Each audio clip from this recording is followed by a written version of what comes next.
साहित्यरत्न लोकशाहीर अण्णाभाऊ साठे यांना भारतरत्न पुरस्कार मिळावा याकरिता जिल्हाधिकारीमार्फत प्रधान सचिव डॉक्टर हर्षदीप कांबळे साहेब, सामाजिक न्याय व विशेष सहाय्य विभाग, मंत्रालय, मुंबई यांना निवेदन सादर.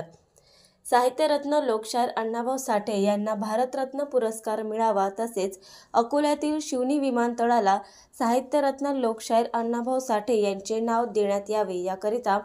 डॉक्टर रामकृष्ण डोंगरे साहित्यरत्न लोकशाहीर अण्णाभाऊ साठे महाराष्ट्र शासन पुरस्कार प्राप्त हे गेल्या अनेक वर्षापासून शासनाकडे पाठपुरावा करीत आहेत. तसेच अण्णाभाऊ साठे यांना भारतरत्न पुरस्कार मिळावा याकरिता डॉक्टर डोंगरे हे ग्रामीण भागात व शहरी भागात गेल्या 3 वर्षापासून स्वाक्षरी अभियान राबवून जनजागृती करीत आहेत. स्वातंत्र्यपूर्व काळापासून सर्वसामान्यांना कळेल अशा सोप्या भाषेत प्रबोधन करणारे जगविख्यात साहित्यिक साहित्यरत्न लोकशाहीर अण्णाभाऊ साठे यांचे साहित्य जगभर प्रसिद्ध आहे. अशा या साहित्यरत्नाला केंद्र शासनाने व महाराष्ट्र शासनाने भारतरत्न पुरस्कार देऊन सन्मानित करावे अशी मागणी परिवर्तन युवक संघटना महाराष्ट्र राज्याच्या वतीने करण्यात येत आहे. तसेच अकोला येथील शिवनी विमानतळाला साहित्यरत्न लोकशाहीर अण्णाभाऊ साठे यांचे नाव देण्यात यावे.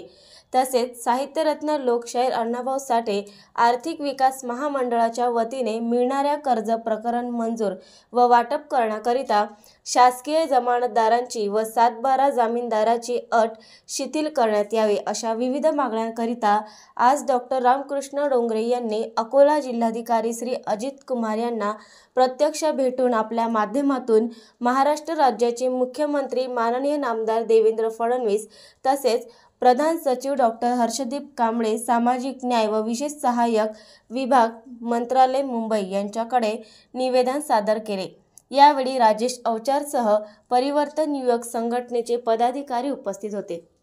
नमस्कार, मी डॉक्टर रामकृष्ण डोंगरे, साहित्यरत्न लोकशाहीर अण्णाभाऊ साठे महाराष्ट्र शासन पुरस्कार प्राप्त. गेल्या अनेक वर्षापासून साहित्यरत्न लोकशाहीर अण्णाभाऊ साठेंना भारतरत्न पुरस्कार मिळावा याकरिता सातत्याने मी एक चळवळ उभी केलेली आहे आणि ग्रामीण आणि शहरी भागामध्ये जाऊन लोकांमध्ये साहित्यरत्न लोकशाहीर अण्णाभाऊ साठेंनी लिहिलेल्या कादंबऱ्या आणि त्यांचं जे लिखाण आहे या लिखाणाच्या माध्यमातून त्यांनी सर्वसामान्य शोषित पीडित कष्टकऱ्यांच्या व्यथा मांडल्या आणि त्यांना भारतरत्न पुरस्कार मिळण्यासाठी आमदार असेल, खासदार असेल, लोकप्रतिनिधी असेल, जिल्हा परिषद अध्यक्ष असेल, मंत्री असेल, केंद्रीय मंत्री असेल, मुख्यमंत्री असेल, उपमुख्यमंत्री असेल, पंतप्रधान असेल यांच्यापर्यंत निवेदनाच्या माध्यमातून केंद्र शासनाला साहित्यरत्न लोकशाहीर अण्णाभाऊ साठे यांना भारतरत्न मिळण्यासाठी सातत्याने प्रयत्न करीत आहे. तसेच आज माननीय जिल्हाधिकारी अजित कुमार साहेब यांना प्रत्यक्ष भेटून आणि निवेदन देऊन त्यांनासुद्धा एक विनंती केली की प्रधान सचिव सामाजिक न्याय व विशेष सहाय्य विभाग डॉक्टर हर्षदीप कांबळे साहेब यांनासुद्धा एक निवेदन दिलेलं आहे की आपण केंद्र शासनाकडे पाठपुरावा करा की साहित्यरत्न लोकशाहीर अण्णाभाऊ साठे यांना भारतरत्न पुरस्कार मिळावा. तसेच शिवनी विमानतळाला साहित्यरत्न लोकशाहीर अण्णाभाऊ साठे यांचे नाव देण्यात यावे व लोकशाहीर अण्णाभाऊ साठे विकास महामंडळाच्या मार्फत ज्या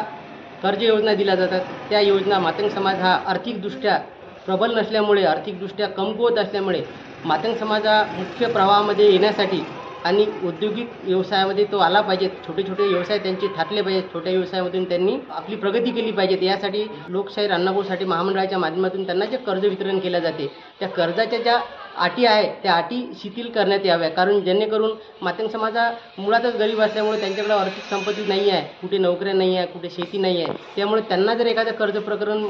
तयार होत असेल, शासन मान्य करत असेल आणि बँक जर त्यांना कर्जासाठी जमानतदार, एक नोकरीवाला जमानतदार मागत असेल आणि जमीनदार मागत असेल तर त्या गरीब समाजाने त्यांना द्यायचं कुठं? मग प्रशासनाला मला एक सांगणं आहे की तुम्हाला या मातंग समाजाला मुख्य प्रवाहामध्ये आणून त्यांना उद्योजकाकडे न्यायचं आहे, त्यांना बेरोजगारीकडून व्यवसायाकडे न्यायचं आहे, त्यांना काहीतरी एक उद्योजक बनवायचं असेल तर त्यांना जर तुम्ही 2-4 लाखाच्या कर्जासाठी जर जमीनदाराची आड ताकद असायला एक जमीनदार पाहिजे आणि एक नोकरीवाला पाहिजे तर त्यांची जमानत कोण घेणार आहे? म्हणून माझी शासनाला ही सुद्धा विनंती आहे प्रधान सचिव आदरणीय हर्षदीप कांबळे साहेबांच्या माध्यमातून की मातंग समाजाला जे कर्ज मिळते अण्णाभाऊ साठे महामंडळाच्या माध्यमातून तर त्या कर्जाला ज्या लागणाऱ्या ज्या जमानतदारांच्या ज्या अटी आहेत या अटीसुद्धा शिथिल केल्या पाहिजेत आणि मातंग समाजाचा व्यवसायामध्ये येण्यासाठी शासनाने प्रवृत्त केलं पाहिजे.